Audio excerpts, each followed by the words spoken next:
সূরা আল-ইখলাস। বিসমিল্লাহির রহমানির রহিম। রহমান রহিম আল্লাহ তাআলার নামে। কুল হুয়াল্লাহু আহাদ। হে মুহাম্মদ সাল্লাল্লাহু আলাইহি ওয়াসাল্লাম, তুমি বলো, তিনি আল্লাহ, তিনি একক। আল্লাহুস সামাদ। তিনি হচ্ছেন সম্পূর্ণ অমুখাপেক্ষী। লাম ইয়ালিদ ওয়া লাম ইউলাদ। তার থেকে কেউ জন্ম নেয়নি এবং তিনিও কারো থেকে জন্মগ্রহণ করেননি।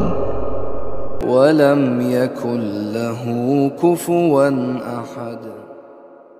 আর তার সমতুল্য দ্বিতীয় আর কেউই নেই।